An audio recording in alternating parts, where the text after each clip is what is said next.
Hello movie lovers, ఎలా ఉన్నారు? ఈరోజు మనం చూడబోయే మూవీ 2007లో రిలీజ్ అయిన గర్ల్ ఇన్ ది బాక్స్ అని ఒక సైకో థ్రిల్లర్. మరొక విషయం ఏంటంటే ఈ మూవీని నిజ జీవితంలో జరిగిన కొన్ని సంఘటనల ఆధారంగా అయితే తీయడం జరిగింది. సో ఇక మనం లేట్ చేయకుండా కథలకు వెళ్ళిపోదాం. అలా వెళ్లే ముందు నా పేరు శివ, మీరు చూస్తున్నది మిస్టర్ మూవీ లవర్. ఇలాంటి మరిన్ని ఇంట్రెస్టింగ్ మూవీస్ కోసం మన ఛానల్ సబ్స్క్రైబ్ చేసుకుని నన్ను సపోర్ట్ చేయండి గాయస్. ఇక రండి కథలకు వెళ్ళిపోదాం.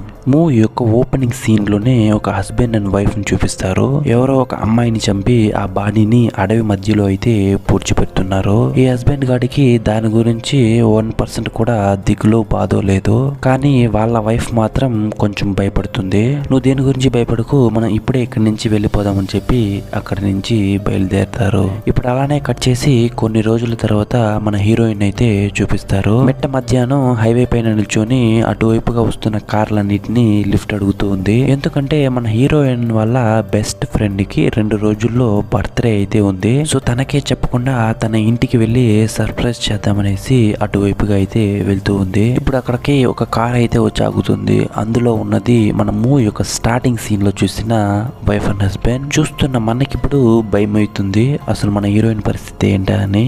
బట్ ఆమెకి తెలియదు కదా వీళ్ళు ఎంత సైకోగాలని. ఇప్పుడు హీరోయిన్ కి లిఫ్ట్ ఇచ్చి మీ పేరేంటి, ఎక్కడ ఉంటారు, అసలు ఇటువైపుగా ఎక్కడికి వెళ్తున్నారని అన్ని ఇన్ఫర్మేషన్ లాగుతారు. దానికి మన హీరోయిన్ నా ఫ్రెండ్ ని చూడడానికి వెళ్తున్నానని చెప్పగా సైకో గాడు వచ్చి నువ్వు రావడం తనకి తెలుసా అని అడుగుతాడు. లేదు లేదు, నేను తన బర్త్డేకి సర్ప్రైజ్ చేయాలి, సో అందుకే తనకు కూడా చెప్పకుండా వెళ్తున్నానని చెప్తుంది. ఇప్పుడు దానికి సైకో గాడి ఫేస్ లో ఒక స్మైల్ అయితే చూడొచ్చు. కార్ ని ఒక పెట్రోల్ బంక్ లో కాసేపు నిలిపి ఇప్పుడు ఆ సైకో గాడు చెప్తాడు, వెళ్లే దారిలోనే మా కొలీగ్స్ తో ఒక చిన్న పార్టీ అయితే ఉంది, దానికోసమే మేము వెళ్తున్నాము, నీకు ఓకే అయితే నువ్వు వచ్చి జాయిన్ అవ్వచ్చని చెప్తాడు. అది కొద్దిసేపట్లోనే అయిపోతుంది. దాని తర్వాత నువ్వు చెప్పిన ప్లేస్ లోనే నిన్ను మేము డ్రాప్ చేస్తామని కూడా చెప్తాడు. మన హీరోయిన్ సరే అని చెప్పి వాళ్ళతో అయితే వెళ్తుంది. మన హీరోయిన్ కి ఏంటంటే వీళ్ళు ఒక వైఫ్ అండ్ హస్బెండ్, సో తనకి ఎటువంటి డేంజర్ ఉండదని నమ్మైతే వెళ్తుంది. ఇప్పుడు కారు హైవే పై నుంచి అడవిలోకి అయితే వెళ్తుంది. కొంత దూరం వెళ్ళిన తర్వాత కార్ని అయితే ఆపేసి ఇక్కడ నుంచి వెళ్ళటానికి దారి అయితే లేదు, సో నువ్వు దిగి నడుచుకుంటూ ముందెళ్ళు, మేము నీ వెనకాలే లగేజ్ అంతా తీసుకొస్తామని చెప్పి ఆమెనైతే ముందంపిస్తాడు. సరే అని మన హీరోయిన్ ముందుగా నడుచుకుంటూ వెళ్తూ ఉన్నప్పుడు సైకో గాడు మెల్లగా వచ్చి మెడ పైన కత్తి పెట్టి కాస్త శబ్దం చేసినా నిన్ను ఇక్కడే చంపి పాతేస్తా, నోటిలో ఒక గుడ్డ ముక్కుని చూటి వాడి దగ్గర ఒక చెక్క బాక్స్ లాగా ఉంటుంది, అందులో మన హీరోయిన్ తల పెట్టి లాక్ చేసి అక్కడ నుంచి అయితే బయలుదేరుతారు. ఇప్పుడు తనని ఇంటికి తీసుకొచ్చి బేస్మెంట్ లో పెట్టి ఆమె కాళ్ళు చేతులు కట్టేసి తన యొక్క డ్రెస్ అంతా విప్పి వాడి దగ్గర ఉన్న ప్లాస్టిక్ రబ్బర్ కొయ్యలాగా ఒకటి ఉంటుంది, దానిని తీసుకొచ్చి మన హీరోయిన్ ని ఎక్కడ పడితే అక్కడ కొడుతున్నాడు. ఇప్పుడే మనకి అర్థమవుతుంది అసలు వీడు ఎంత పెద్ద సైకో గాడ్ అని. అలా కాసేపు కొట్టిన తర్వాత ఆమెను ఆ చెక్క బాక్స్ లో పెట్టి అయితే లాక్ చేస్తాడు.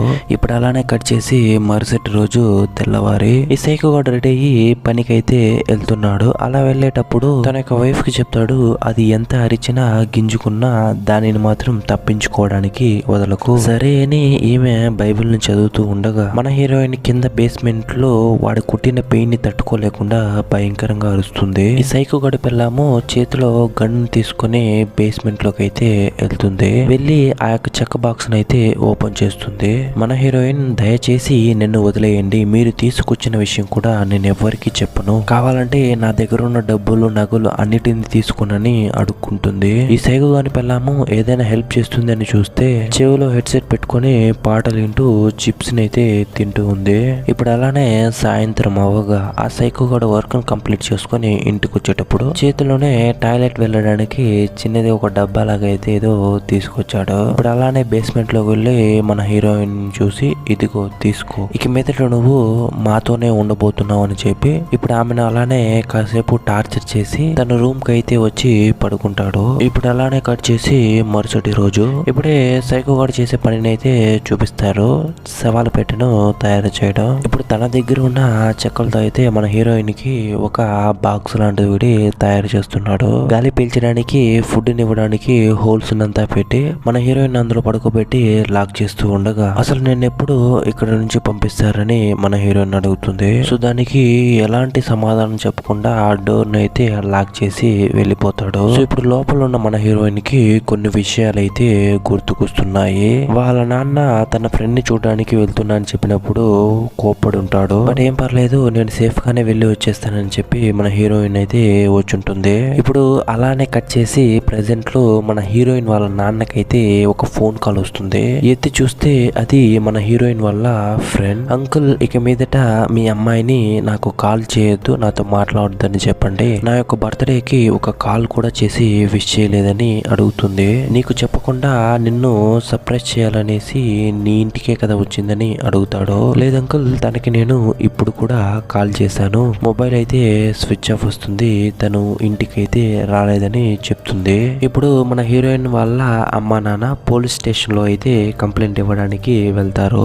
స్టేషన్ లో ఉన్న పోలీస్ అన్నిటిని వినేసి మీ అమ్మాయి మేజర్, సో ఎవరితోనైనా లేచిపోయి ఉండొచ్చని చాలా కేర్లెస్ గా అయితే మాట్లాడతాడు. సరే వెళ్ళండి మేము మా ప్రయత్నం చేస్తామని చెప్పి వాళ్ళని అక్కడి నుంచి అయితే పంపించేస్తాడు. ఇటువైపు సైకో వాడి పిల్లము వాడు పనిచేసే ప్లేస్ కి అయితే వచ్చేస్తుంది. దానికి హస్బెండ్ గారు అసలు ఏమైందిరా ఇలా వచ్చావు అని అడగక వైఫ్ అంటుంది నేను ఇప్పుడు ప్రెగ్నెంట్ గా ఉన్నాను అని. అది విని సైకో గానికి పట్టలేనంత సంతోషం. కట్ చేస్తే 231 రోజులు అయి ఉంటుంది వీళ్ళు మన హీరోయిన్ ని కిడ్నాప్ చేసి. సైకో అనే వైఫ్ కి అయితే కాలు ఫ్రాక్చర్ అయి ఉంటుంది. సో హాస్పిటల్ కి వెళ్ళి తిరిగి ఇంటికి వచ్చేటప్పుడు వాళ్ళు ఉంటున్నది ఒక rented house. So house owner గాడు ఈ హస్బెండ్ గాడుతో ఇంటిని చెక్ చేయాలి, నీకు ఇంటిని అద్దెకిచ్చి 3 సంవత్సరాలు అవుతుంది, అసలు ఇల్లు ఏ కండిషన్ లో ఉందో కొంచెం చెక్ చేయాలని చెప్పగా దానికి సైకో గాడు సరే ఓకే సార్ నాకు లీవ్ దొరికినప్పుడు మీకు చూపిస్తానని ఏదో కవర్ చేసి ఇంట్లోకి అయితే వెళ్తాడు. సైకో గానికైతే బుర్ర పని చేయడం లేదు. ఒకవైపు వైఫ్ ప్రెగ్నెంట్ గా ఉంది, మరోవైపు దాన్నేమో బేస్మెంట్ లోనే బంధించాము, అసలు ఏం చేయాలని ఆలోచిస్తూ ఉండగా అప్పుడే వానికి ఒక ఐడియా అయితే వస్తుంది. తన దగ్గర ఉన్న ఒక పాత న్యూస్ పేపర్ ఆర్టికల్ ని మన హీరోయిన్ కి చూపించి మేము ఈ యొక్క కంపెనీలోనే పనిచేస్తున్నాము, ఈ కంపెనీ ఎలాంటిదంటే మేము అమ్మాయిల్ని కిడ్నాప్ చేసి వాళ్ళని బానిసలుగా అయితే పెంచుతాము, అలానే నాకు దొరికిన బానిసవే నువ్వు ఈ అగ్రిమెంట్ లో గనక సైన్ చేసావంటే కొన్ని రోజుల తర్వాత నా మనసు మారిందంటే నిన్ను మీ ఇంట్లోనే తీసుకెళ్లి వదిలేస్తాను, కాదు అంటే నీకు ఒక చెల్లుందని నాకు తెలిసింది, సో తనని కూడా ఇలానే తీసుకొచ్చి టార్చర్ చేస్తాను, ఇక మీ అమ్మ నాన్నలను అయితే చంపి మీ ఇంట్లోనే పాతేస్తానని బెదిరిస్తాడు. దానికి మన హీరోయిన్ వద్దు అలా మాత్రం చేయకు, నువ్వు చెప్పినట్టే నడుచుకుంటానని చెప్పి ఆ అగ్రిమెంట్ లో అయితే సైన్ చేస్తుంది. ఇప్పుడు సైకో గాడు తన మెడలో ఒక బ్యాండ్ లాంటిది ఒకటి తగిలిస్తాడు. నువ్వు ఒక బానిస, నేను పిలిచినప్పుడంతా నువ్వు నా దగ్గరికి రావాలి, నీ యొక్క బట్టలను తీసి నగ్నంగా నిలబడాలని చెప్తాడు.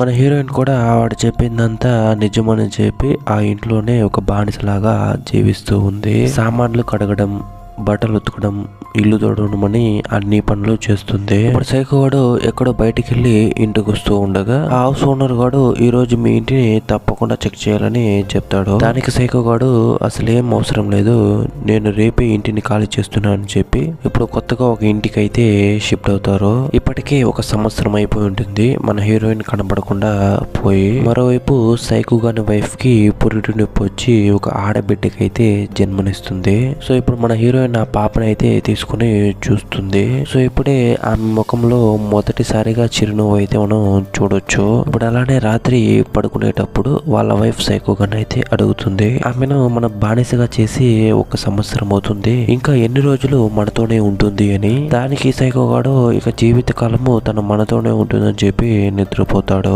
మరుసటి రోజు హీరోయిన్ ఇంటి బయట ఆరవేసిన బట్టలను తీసుకుంటూ సైకో గాడిని అయితే అడుగుతుంది, ఇంకా ఎన్ని రోజులు నేను మీతోనే ఉండాలి, నన్ను తీసుకెళ్లి మా అమ్మ నాన్న దగ్గర అయితే వదిలేయండి అని అడుగుతుంది. దానికి సైకో గాడు లేదు దానికి ఇంకా సమయం ఉందని చెప్తాడు. నా జీవితం మొత్తం ఆ చెక్క బాక్స్ లోనే అయిపోయేలా ఉంది, నన్ను దయచేసి అలా బయటకు తీసుకెళ్ళండి అని చెప్తుంది. దానికి సైకో గాడు ఒప్పుకొని వాడు పనిచేసే ప్లేస్ దగ్గరికి తీసుకెళ్తాడు. ఇప్పుడు అక్కడ సైకో గాడు గొడ్డలతో చెక్కలను నరుకుతూ ఉన్నప్పుడు అది ఇప్పుడు జారి కాలు పైన అయితే పడిపోతుంది. మన హీరోయిన్ అయితే చుట్టూ తిరిగి చూస్తుంది. అక్కడ ఎవరూ లేదు.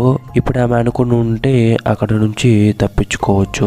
కానీ ఇప్పుడు ఆమెకు తన సైన్ చేసిన అగ్రిమెంట్ అయితే గుర్తొస్తుంది. చెల్లెలని అమ్మా నాన్నల్ని ఏదైనా చేస్తాడు అని భయపడి వానికి ఫస్ట్ ఎయిడ్ అంతా చేసి ఇంటికైతే తీసుకొస్తుంది. వానికి తగిలిన గాయాలకు కూడా మందులు వేస్తుంది. మరోవైపు సైకోగాడు తినేంటి మరి ఇంత అమాయకంగా ఉంది అని ఆమె పైన కొంచెం ఇష్టమైతే పెంచుకుంటాడు. అలాగే ఇప్పుడు వాళ్ళు మన హీరోయిన్ ని కిడ్నాప్ చేసి 1395 రోజులు అయ్యింది. ఇప్పుడు ఈ ఇంట్లో సైకో గాని వైఫ్ కిందున్న ఫ్లోర్ ని క్లీన్ చేయమని మన హీరోయిన్ కి అయితే చెబుతుంది. అప్పుడు చూస్తే 4 సంవత్సరాలు అయ్యున్న సైకో గాని కూతుర్ని చూసి అసలు ఎన్ని రోజులుగా మనం ఇక్కడ ఉన్నామని ఆలోచిస్తూ ఉంది. ఆమె యొక్క ఫేస్ రియాక్షన్ చూస్తేనే మనకుండే తరుక్కుపోతుంది. ఒకరోజు సైకో గాడు ఫ్యామిలీని తీసుకుని బయట వెళ్తున్నాడు. అలా వెళ్ళేటప్పుడు మన హీరోయిన్ ని ఆ చెక్క బాక్స్ లోనే పెట్టి లాక్ చేసి అయితే వెళ్తాడు. ఆ బాక్స్ లో ఉన్నప్పుడు మన హీరోయిన్ కి లెక్కలేనన్ని ఇల్యూషన్స్ అయితే వచ్చిపోతూ ఉన్నాయి. ఎలాగైనా ఈ బాక్స్ ని ధ్వంసం చేసి ఇక్కడ నుంచి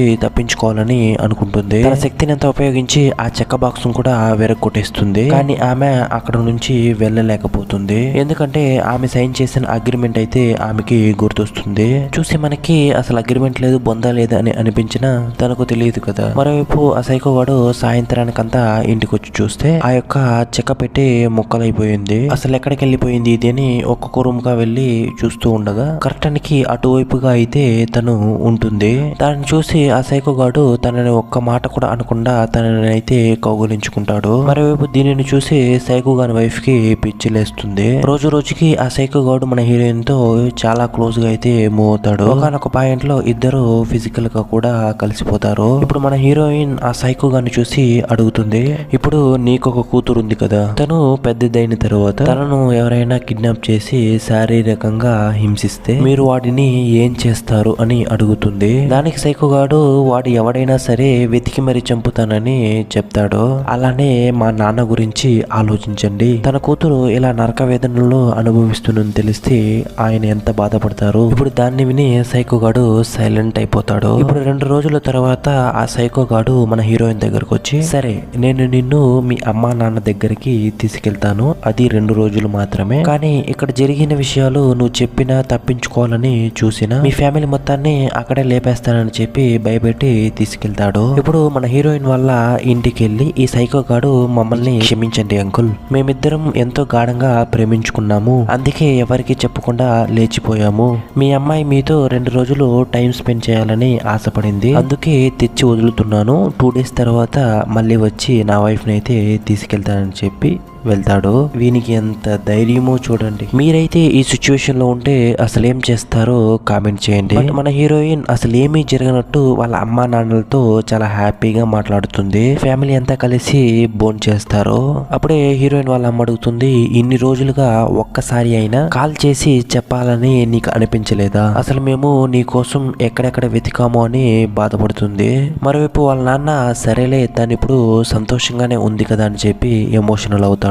ఇప్పుడు అలానే 2 రోజులు ముగుస్తుంది. ఆ సైకో వాడు వచ్చి తన ఇంటికి అయితే తీసుకెళ్లిపోతాడు. తనతో ఇంకా క్లోజ్ గా అయితే ఉంటాడు. ఇద్దరు కలిసి సెక్స్ కూడా చేస్తారు. ఈ దరిద్రాన్నంతా చూసి సైకో గాని పిల్లానికి ఒళ్ళు మండిపోతుంది. ఇప్పుడు ఒక రోజు మన హీరోయిన్ ఆ సైకో గాని అయితే అడుగుతుంది, అసలు ఎందుకు అమ్మాయిల్ని బలవంతంగా తీసుకెళ్లి ఇలా హింసిస్తున్నారు అని. దానికి ఆ సైకో గాడు కాసేపు సైలెంట్ గా ఉండి, నా చిన్నప్పటి నుంచి నాకు చాలా డిస్టర్బింగ్ థింగ్స్ అయితే జరిగింది, చాలా మంది అమ్మాయిలను చంపి పాతి పెట్టిన రోజులు కూడా ఉన్నాయి. అది ఎందుకంటే మా అమ్మ మా నాన్నని మోసం చేయడం వల్ల కావచ్చు. మొదటగా నేను ఎంతో ఇష్టంగా ప్రేమించిన అమ్మాయి కేవలం డబ్బు కోసం ఒక బిజినెస్ మ్యాన్ తో పడుకోవడం కావచ్చు. ఇలాంటివి ఎన్నో చూసిన తర్వాత నేను ఇంకా మృగంలా తయారయ్యానని చెప్తాడు. ఇదంతా విని మన హీరోయిన్ కి ఒక్క సెకండ్ గుండె ఆగిపోతుంది. సైకోవాడు నేనెవ్వరికి నా గతం గురించి ఇప్పటి వరకు చెప్పలేదు, ఈవెన్ నా వైఫ్ అడిగినా కూడా నువ్వు మామూలు కిలాడివి కాదని చెప్పి ఆమెను